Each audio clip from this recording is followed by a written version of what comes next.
So page 297, Taittiriya Upanishad, chapter 3, Bhruguvalli, and section 8. We'll be reading. Om Sahana Vavatu Sahanao Bhunaktu Saha Viryam Karva Vahai Tejasvinavadhitamastu Ma Vidvishavahaihi. Om Shanti Shanti Shanti. Hari Om Shri Gurubhyo Namaha. Hari Om.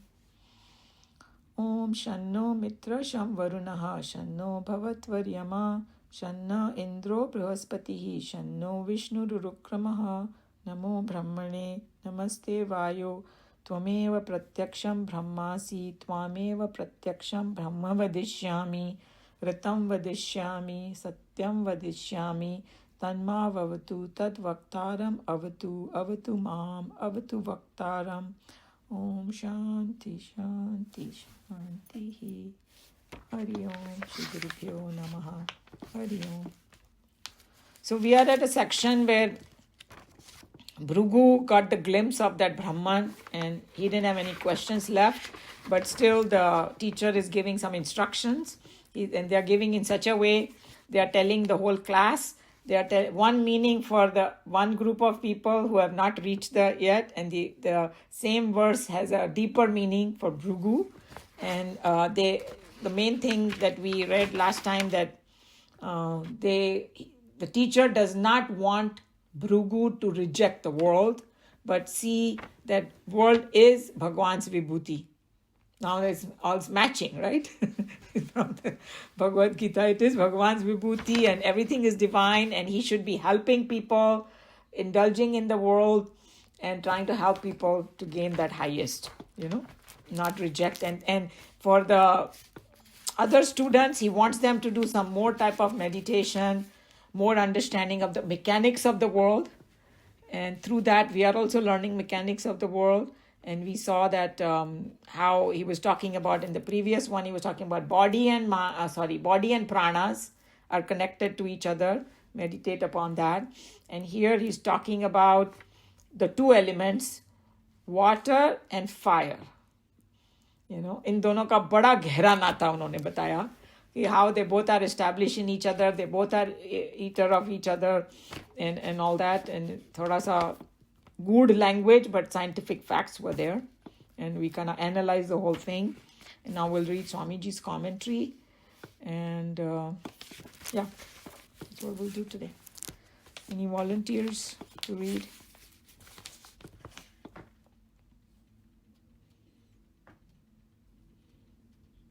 Who wanted to read? Sneha, you wanted to read? I can read, yeah. Okay, great. Mm-hmm. You can't put you don't want to put the video on? Okay.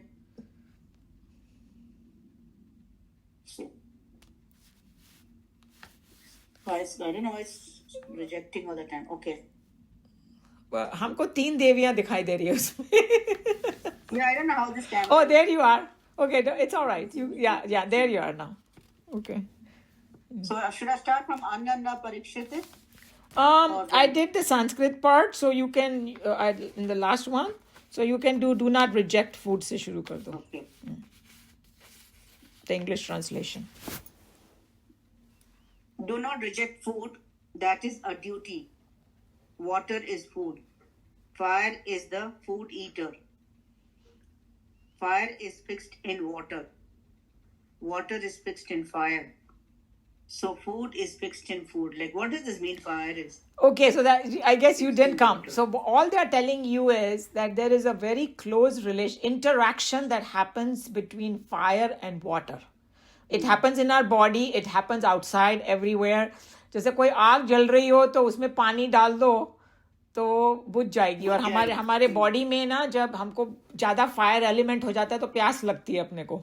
Right? Then we drink water. So they both interact and they make the balance. एक भी अगर ज़्यादा हो जाए problem हो जाएगा. You can look at it that way also. Yeah. So there's a constant interaction between. So they both are eater of each other. अगर fire को शांत करना है तो पानी डाल दो. और पानी को गर्म करना है तो fire उसमें लगा दो तो फिर वो पानी गर्म हो जाएगा. See what I'm saying? But the main idea that they're trying to tell you is that this is an interaction in the Prakriti. The Brahman, even though all the 5 elements come from Brahman, Brahman is separate from this. It doesn't get affected by it. Transcendental, like we did, not transcendental and eminent. Remember those 2 words. So fire and water are eminent and they interact with each other. So for Bhrigu, he's saying that this is part of the Prakriti. And for the other people, they're trying to make them understand the mechanics of the word. So that's why. The language is little subtle, but that's what it means. So water is fixed in fire. So food is fixed in food. So he who knows what food is fixed in food gets established in Brahma. He becomes the possessor of food and an eater of food. He becomes great in progeny, in cattle, and in his spiritual luster. He becomes great in fame. So he's just telling him that, for Bhrigu, he's talking about oneness with the universe. Okay. And with the other people, he's just putting some carrots in front of them that if you do this kind of upasana, you will have a lot of samruddhi. You will have prosperity. So, but idea is that when they will be doing this kind of sadhana, their mind will become quiet, integrated, and they will understand the higher things much better. Just same purpose like why Lord Krishna told Arjuna, start with the karma yoga. Because karma yoga purifies your mind. With karmas, you cannot get Brahman. But what the role is very important. With pure mind, you will be able to understand Brahman. That's the whole idea over here also. If in the previous upasana, the vow which the worshipper was to take be that he should not censor food. In this upasana, the vow is that he should not reject any food that comes to the table because it's not tasty. Whatever that comes to the table, he must be able to consume without making faces or protesting against that food. This will be respecting and revering food. Okay, so the word is not, it's censure, not censor. Because censor means to cut it out. Censure has a different meaning. If you go to dictionary, talking ill about something, that's what censure means. So, all these things they are saying, or we had discussed, you probably didn't come to the previous class, that apne culture mein, how it's ingrained in us. Food is divine, don't waste food, and मतलब प्रसाद बुद्धि की तरह accept करो. हम लोग जब भी मंदिर वगैरह में जाते हैं, लंगर ये जो भी है, we eat, the food. And मन में जैसा भाव होता है, food भी वैसा ही टेस्ट करेगा. मन में गुस्सा और ये होएगा तो ये क्या बनाया है आज, So they are just telling you that food, we saw that whole chain, that how it comes from Brahman only. And that's why in every culture, there is a respect for food. They say grace before you eat and this and that. Most of other cultures also respect food. It's just sometimes modern people, so-called modern, they will not think about it. And अब अपने जो बच्चे हैं वो भी waste करते हैं बहुत food because they have not grown in that culture, Some of them are realizing a little bit, but that's what they are trying to. But this is within us anyway, whatever he's saying in this paragraph. Water that is drunk is digested by the digestive fire in our system. Therefore, water is regarded as food, and fire is regarded as the consumer of food. Water can also be considered as food in the sense that the water grains grow with water. Food grains grow with water. Yeah. Huh? Food grain. Huh? Everything is grown with water. Yeah. Heat is the living body, is necessary for the food to be digested, and hence the body heat can be considered as the eater of water. So, whatever I just explained, there's a constant interaction between the two. And that is very necessary for our body maintenance as well as the universe. अगर खाली fire ही fire होती अर्थ पे तो हम लोग आ ही नहीं सकते थे यहाँ पे. पानी भी राइट बोलते हैं ना कि until you have a liquid water, but then both are necessary for us. Think about it. Yeah, अपने body, when we have fever also in our body, अपन पानी की पट्टी तो लगाते हैं. Exactly, there you go. You have extended it to even more interactions. Absolutely. The moment, that's why they want them to meditate upon it, because उनका mind एक ही subject में काफी दूर तक चलेगा. पानी और इसका interaction में तुमको 1000 example मिल जाएंगे. Yeah, fire is fixed in water, This is true in the sense we all know that the digestive fire gets kindled and leaves to consume the food taken in. When we drink water an hour or so after a meal, in this sense, we can say that fire is fixed in water, inasmuch as by supplying water to the digestive system, its efficiency increases. You know, we learn a lot of science over here. When they say in Ayurveda कि खाने के साथ पानी नहीं पीना चाहिए, बाद में पीना चाहिए, उन्होंने रीजन बताया है. और हम लोग सब कुछ उल्टा काम करते हैं. अमेरिका आने के बाद ठंडा पानी पीते हैं. They said, you know, I'm sure Anil ji will agree. From Ayurvedic perspective, it's supposed to be the worst thing you do because you are cooling the digestive fire. तभी यहाँ पर इतने stomach problem.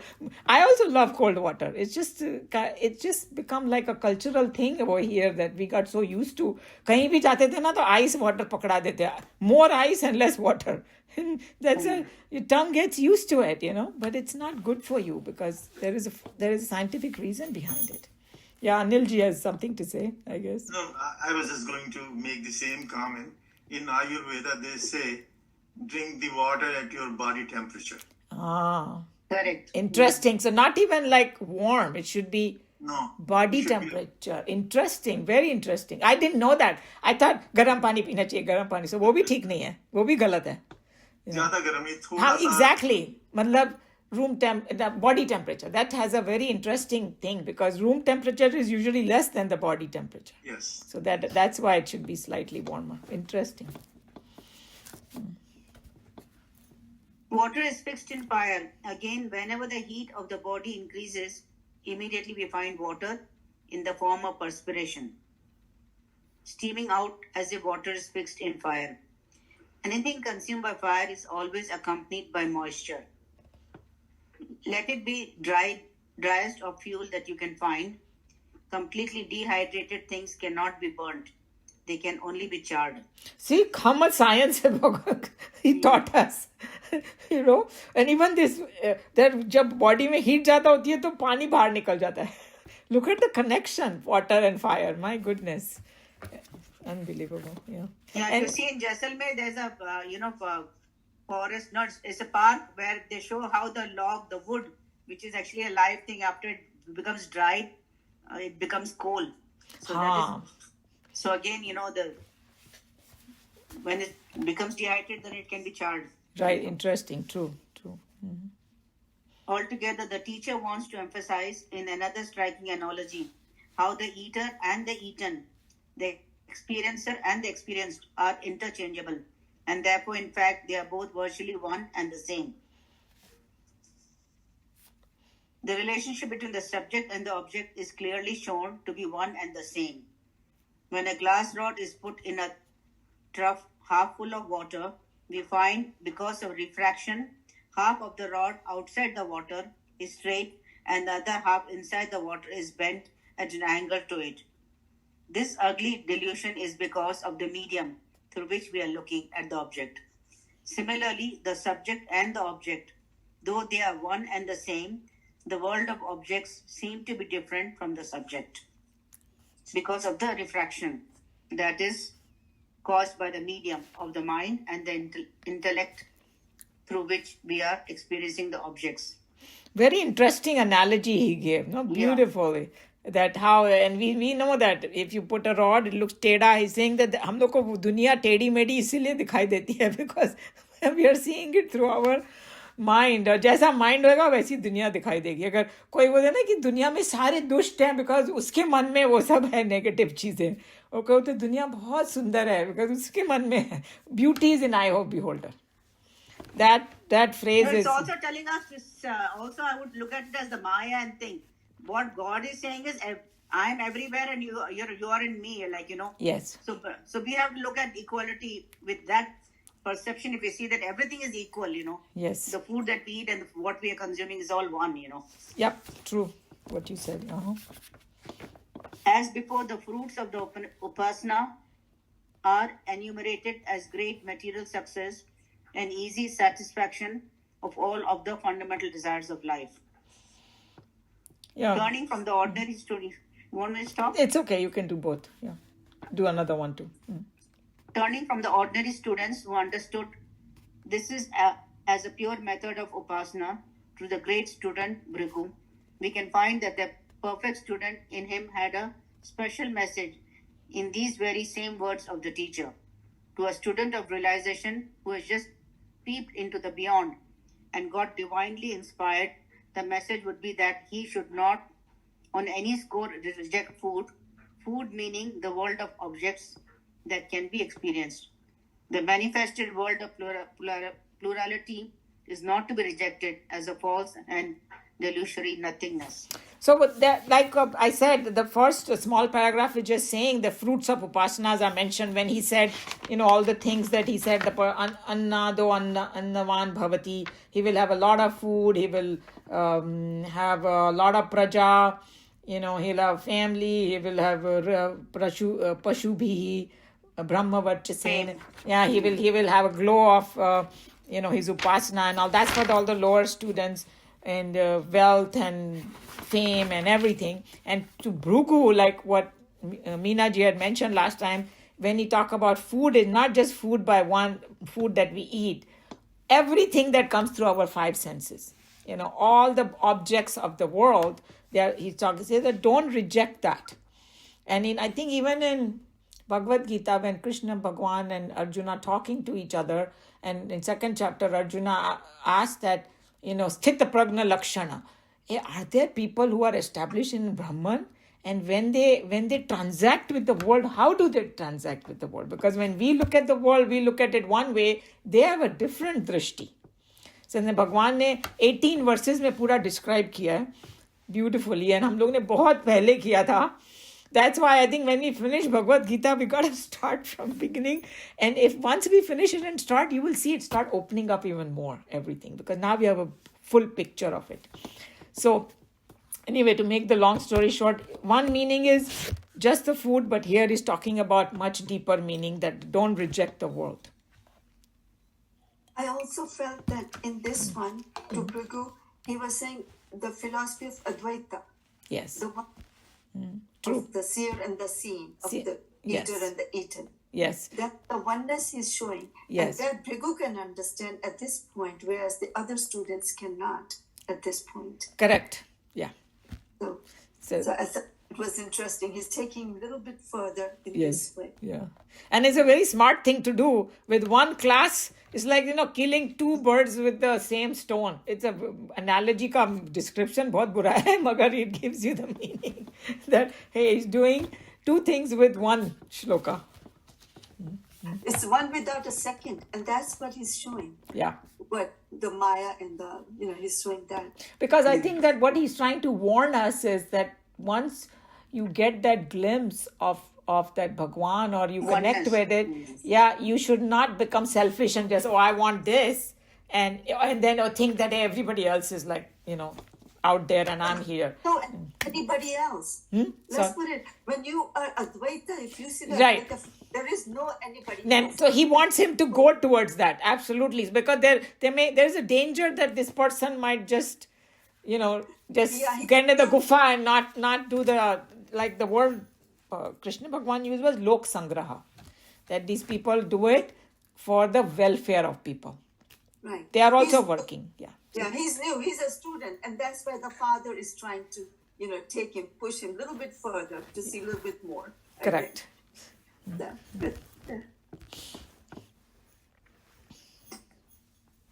The example of the waves is aptly used in this context. To misunderstand them as having independent, individual existence is not to understand the ocean at all. The advice is for a reinterpretation of the world and not for its negation as a whole. With the vision of the divine that is immanent in the world of names and forms, the world represents a total different field altogether for the perfect man to serve and to adore, to worship and to guide. So that's what he wants him to do. Yeah, the worship and guide and all that. And we saw the ocean and relationship of the waves. Our teacher used to say, if you take the water out of the ocean and a wave, suppose, and then bring it to your house, it's not called a wave anymore. Wave has to be part of the ocean. Then it's called a wave. The same way we are part of Bhagwan. So whatever all of you are saying, it fits over here. On way up socially, I am independent of the ocean. That is also foolish. Yes, exactly. Yeah, both ways. Yes. The main theme of Taittiriya Upanishad, apart from its philosophical theories, is the right attitude of the man of knowledge towards the world of multiplicity. Study of the scriptures and experience of the truth indicated by them is one part of the perfect one's existence, Swadhyaya. The other part is constituted of the spread of this idea among his fellow men so that the divine culture of the land may be maintained and properly cultivated. Pravachan. So Swadhyay and Pravachan. We saw that earlier also. उन्होंने ये काफी emphasize किया था. He, when their whole speech was given to the क्या बोलते हैं, parting speech when they graduated. They told them instructions. What was it? Dharmam Chara something, and now I'm forgetting the words. But that's where he said Pitru Devo Bhava, Matru Devo Bhava, वो सब बताया था उन्होंने. Satyam Vada, Dharmam Chara, and all that. Anyway, what they were trying to say is, you study, you understand, go and tell everybody else. So he said that it's not like Hinduism, we don't have a missionary thing, It's not only in Christianity, except that they're not saying कि किसी को मारो काटो जानबूझ के बुद्धू बना के और फिर अपने में मिला लो, ऐसा नहीं. उनको समझा के अच्छे से, there's a value in it, that you should do that. Whatever you learn, you should spread it to others. That's what he's trying to say. Bhrigu was advised not to reject the world on any score, but to recognize the true divine nature of the world outside and to continue his life of love and sympathetic understanding of the world. Bhrigu was commissioned to guide the generation through the right channels of correct evaluation of life as such, and to goad the members of his generation to live the Hindu cultural way of life by themselves. So that's the conclusion over here by Swamiji, that he should continue the life of love and sympathetic understanding of the world, and he's encouraging commissioning is the word I use. Usko bola ki jaake aisa karo, and then we talked about it. I know that Sneha, you also read lot of biographies and all of the saints. सभी के गुरुओं ने भेजा उनको.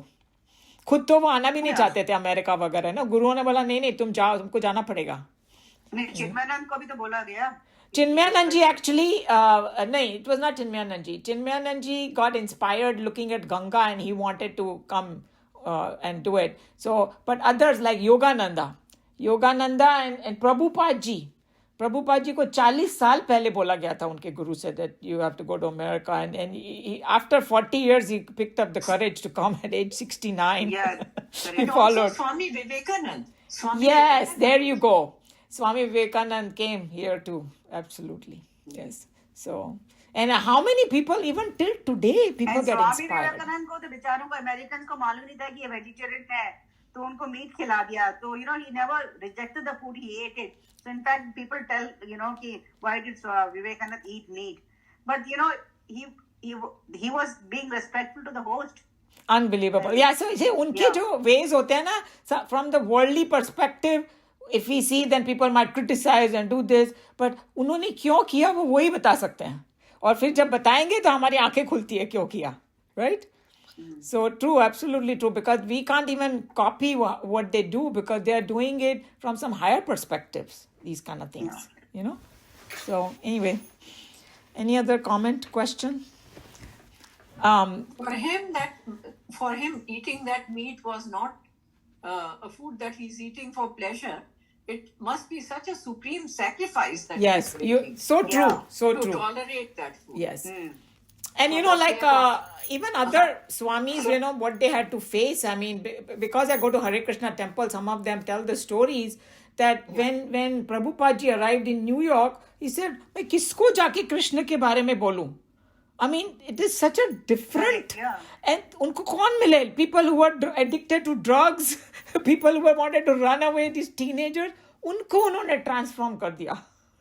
Think about it. So lot of them, 1 or 2 of them are like from that time in this mandir over here, and they tell their stories that, how they some of them just went there because he knew how to cook very good.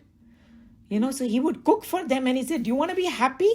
I will show you how to dance and be happy. And धीरे धीरे उनको drug से निकाल दिया उन्होंने और बोला कि कृष्णा कॉन्शियसनेस में. And then some of them, they transformed their life. So what they have done, we can't even imagine. What they had to face,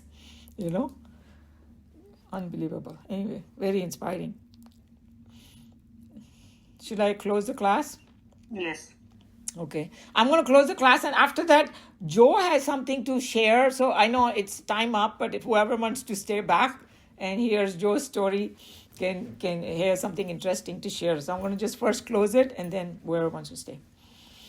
So Om Sarve Bhavantu Sukhinah, Sarve Santu Niramaya, Sarve Bhadrani Pashyantu, Ma Kashchit Dukha Bhag Bhavet. Hari Om Shri Gurubhyo Namaha. Hari Om.